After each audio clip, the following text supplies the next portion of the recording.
Travelling overseas on a land-based fishing adventure is one of my biggest passions, and it's a real bonus when you're surrounded by such beautiful nature. The lovely fruits that grew wild on the island, like papaya, mango and avocados, were a great help in keeping me going through the long fishing sessions.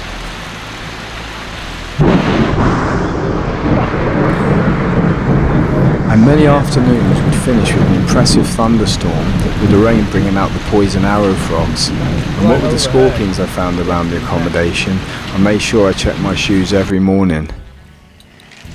After a few really fun fishing sessions on the estuary, it was good to be heading out for the rocks again. Okay, heading out to this rocks where I caught a nice snapper before, so let's see how it goes. I would spend the next days targeting snappers and roosters on the beautiful islands and rocks that were between 10 to 20 kilometres out from where I was staying. I always loved getting out to rocks and islands by boat, never knowing what you can catch next.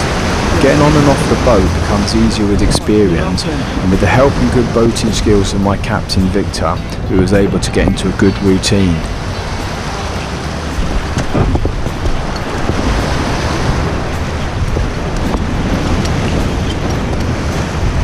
Okay, I've got the 90-gram tweak bait on there.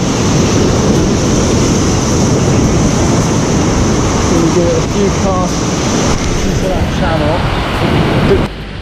Hopefully it won't be too long. I'm going to get off this rock soon. Some of the rocks I passed looked amazing, and although I expected some of the rough spots to hold the best fish, it certainly wasn't always the way, and I was often more successful on some of the calmer islands and rocks in the end.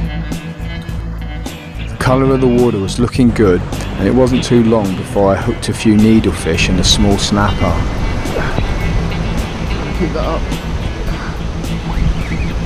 That reef there. Move into this.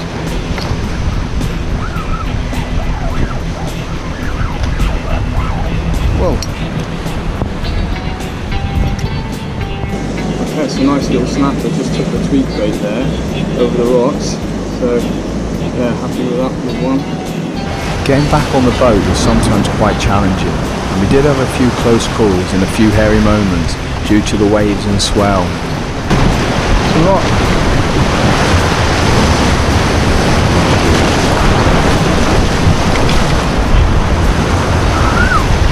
Close. Yeah, maybe actually get out of the way of that one.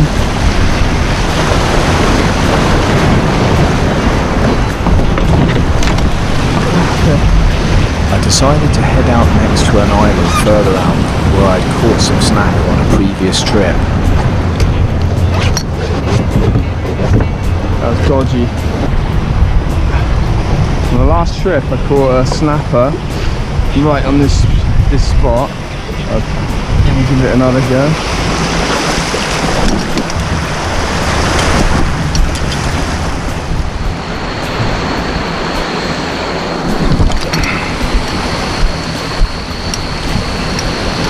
Some nice rocks just out here that I've caught before on.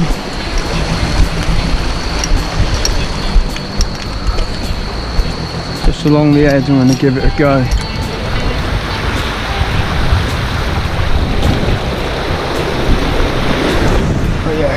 Little one. Whoa. Take a quick picture of that and then I'm going to put him back. Saw a couple of little snappers chasing my 90 grams, so I'm just going to give the 30 gram a go. Here. Let's see if they take back, because they're kind of following it, but it did look a bit big for them. A little one could still catch big fish with it. What I've done is, instead of having two hooks on this one, I've put one stronger hook on. Otherwise it would be too big. Two hooks on this. Two hooks is okay for the normal. Yeah. Yeah, I'm on.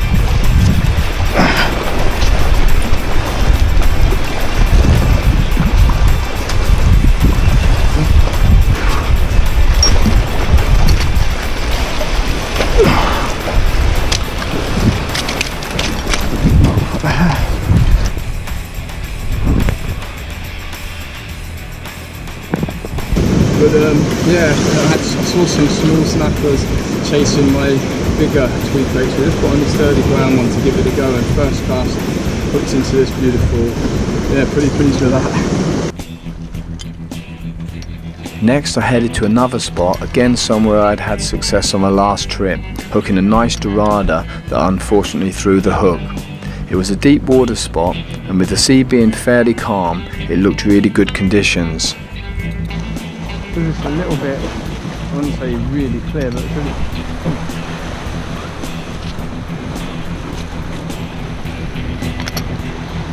just a little.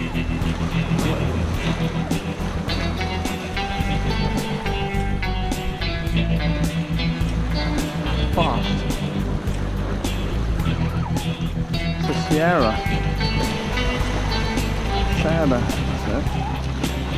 Sierra, an extremely fast swimming fish from the mackerel family. This one had been hooked in the gills, and unfortunately for him was going to be my dinner tonight. Over the last couple of sessions I'd managed to hook quite a few small to medium sized snappers, but still nothing big, and not even a sign of a roosterfish. With some calm weather conditions, I decided to head out to a few rocks located 40 k's out to sea, hoping to hook into something a bit bigger.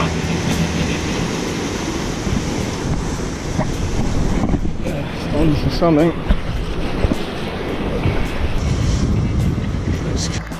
First fish was another small snapper. A little while later and another snapper, but at least they were getting bigger. Well, except for this little rockfish that had a go at the lure right on the inside.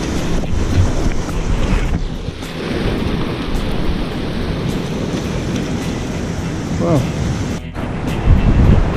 this snapper took the hook the wrong side of the ledge in front of me. I just managed to get him over it in time. The snappers really like to head down straight to the reef. I'm over now. That's just the ledge I was worried about.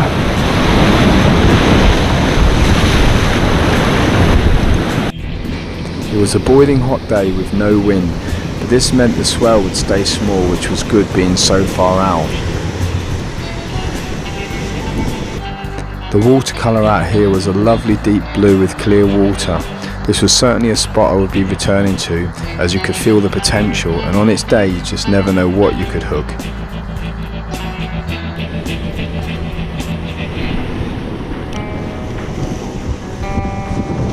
Nice breeze has just come up. It's definitely a welcome breeze because it's boiling. I'm sweating. It's just like a fan now, pulling you down a bit. It's in a good spot there. There's a lot of rocks around there. That's the places you've got to cast to.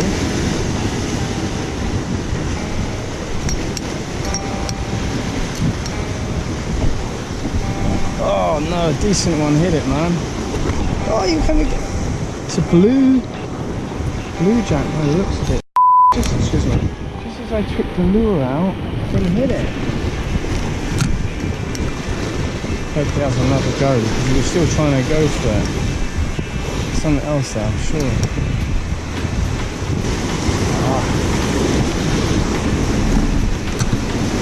I let it drop.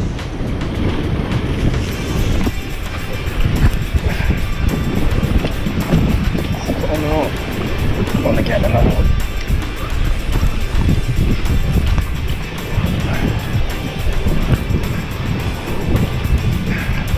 No, I've got this tight.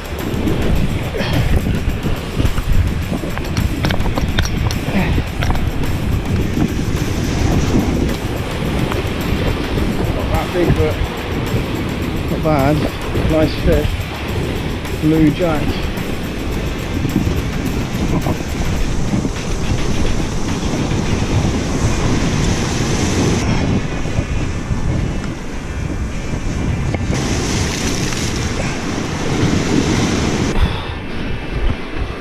Nice blue jack on the enticer 50-gram subsurface. I had first another fish on, came off, and then this one hit it. Well, that's the end of part 2, and I hope you enjoyed it. Thanks for watching, and don't forget to leave a comment. Also, look out for part 3 in next month's Black Tide magazine, where I finally managed to hook up with the fish I'd come out to try and catch.